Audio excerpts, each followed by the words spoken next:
రాష్ట్రంలోని మున్సిపాలిటీలు కార్పొరేషన్లలో ఇవాళ కొత్త పాలక వర్గాలు కొలువుదీరనున్నాయి. ఇందుకు రాష్ట్ర ఎలక్షన్ కమిషన్ అన్ని ఏర్పాట్లు పూర్తి చేసింది. ఆయా జిల్లాల కలెక్టర్ల పర్యవేక్షణలో ఈ ప్రక్రియను పూర్తి చేసేందుకు రంగం సిద్ధమైంది.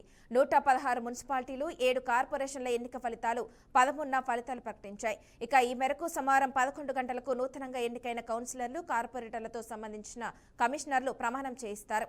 అనంతరం chairman, vice chairman, mayor, deputy mayor ఎన్నికకు నోటిఫికేషన్ జారీ చేస్తారు. కోరం హాజరైతే మధ్యాహ్నం 12:30 chairman, vice chairman, mayor, deputy mayor ఎన్నిక ప్రక్రియకు ఉపక్రమిస్తారు. కోరం లేకుంటే ఎన్నికకు మరో రోజుకు వాయిదా వేస్తారు. ఇప్పటికే బోధన్ మున్సిపాలిటీలో ఉత్కంఠకు తెరపడింది. చైర్మన్ పీఠం కాంగ్రెస్ కైవసం చేసుకుంది. అనేక చర్చల అనంతరం కాంగ్రెస్, ఎంఐఎం మధ్య అవగాహన కుదిరిందని ఆ పార్టీల నేతలు చెబుతున్నారు.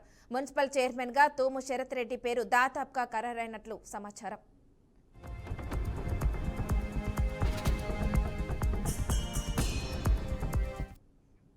ఇక ఇదే అంశానికి సంబంధించి మరింత సమాచారాన్ని మా ప్రతినిధి రాజు అందిస్తారు. రాజు, చెప్పండి, ఈ అంశానికి సంబంధించిన అప్డేట్ ఏంటి?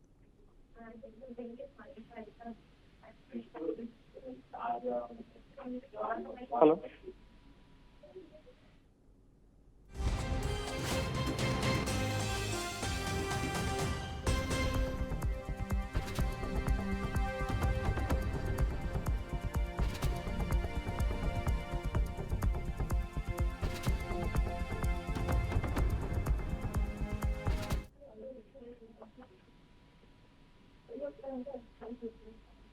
చెప్పండి రాజు. అయితే ఇక మున్సిపల్ సంబంధించి ఎలక్షన్స్ ఏమైనా ఇక తుది ఘట్టానికి వచ్చిందని చెప్పొచ్చు.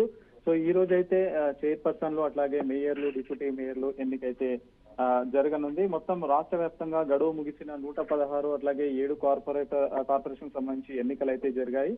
సో మెజార్టీ స్థానాలు కాంగ్రెస్ పార్టీ అయితే కైవసం చేసుకుంది. ఇక ఈ రోజు లాస్ట్ ఇంకా ఫైనల్ ఇంకా మేయర్, చైర్పర్సన్లు ఎవరైతే ఉంటారో, డిప్యూటీ చైర్పర్సన్లు వాళ్ళని అయితే ఎన్నుకుంటారు. దాదాపు ఈ ప్రక్రియ మొత్తం కూడా ఎలక్షన్ కమిషన్ అయితే కంప్లీట్ చేసింది.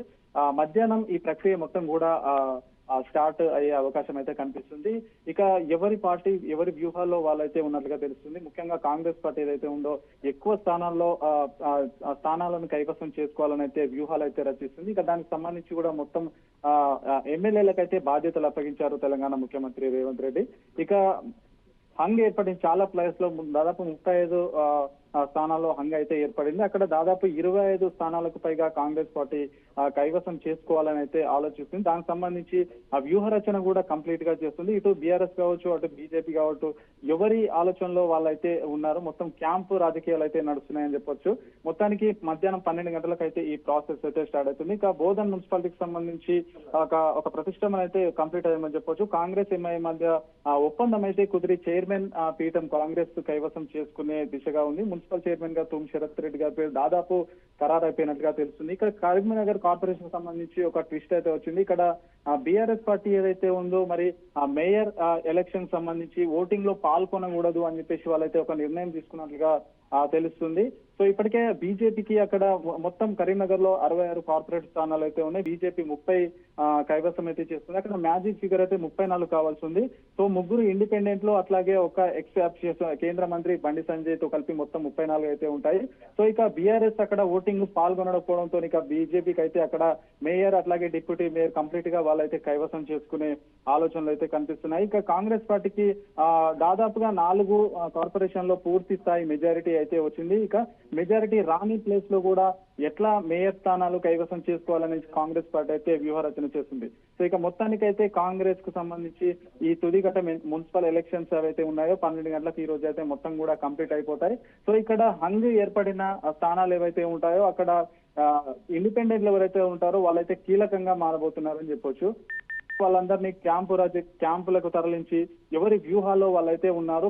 ఇండిపెండెంట్లకు పెద్ద ఎత్తున ప్రలోభాలు ఇచ్చి వాళ్ళకు ఆఫర్లు కూడా ఇచ్చినట్లుగా తెలుస్తా ఉంది ప్రధాన పార్టీలు ఏవైతే ఉంటాయి. ఎందుకంటే హంగ్ ఏర్పడిన చోట ఈ ఇండిపెండెంట్లే కీలక పాత్ర పోషిస్తారు కాబట్టి వాళ్ళనైతే మరి క్యాంప్ రాజ్యాలు తొలగించి వాళ్ళ పార్టీలకు మద్దతు ఇచ్చే దిశగా వాళ్ళైతే పనిచేస్తున్నారని చెప్పవచ్చు. ఇంకా మొత్తంగా ఈ రోజు మధ్యాహ్నం 12 గంటలకైతే ఈ ప్రక్రియ అయితే స్టార్ట్ అయితే ముందుగా మున్సిపల్ కౌన్సిలర్లు, కార్పొరేటర్లు ఎవరైతే ఉంటారో వాళ్ళందరూ కూడా ప్రమాణ స్వీకారం చేస్తారు. అనంతరం ఈ ప్రక్రియ చైర్మన్లను, వైస్ చైర్మన్లను, మేయర్లను, డిప్యూటీ మేయర్లను ఎన్నుకునే ప్రక్రియ అయితే మొత్తానికి అయితే స్టార్ట్ కాబోతుంది. ముఖ్యంగా రేవంత్ రెడ్డి మంత్రులతో జూమ్ మీటింగ్ లో పాల్గొని దిశానిర్దేశం అయితే చేయనున్నారు. ఎట్లాంటి వ్యూహరచన చేయాలి, చైర్పర్సన్లను, మేయర్లను ఎక్కువ స్థానాల్లో ఎట్లా తీసుకోవాలని చెప్పేసి కూడా వాళ్ళకైతే ఒక దిశానిర్దేశం అయితే చేయనున్నారు. ఈ ప్రక్రియ మొత్తం కూడా ఇప్పటికే స్టేట్ ఎలక్షన్ కమిషన్ సంబంధించి మొత్తం అన్ని ఏర్పాట్లు కూడా పూర్తి చేశారని చెప్పొచ్చు Manasa. Okay, thank you Raju.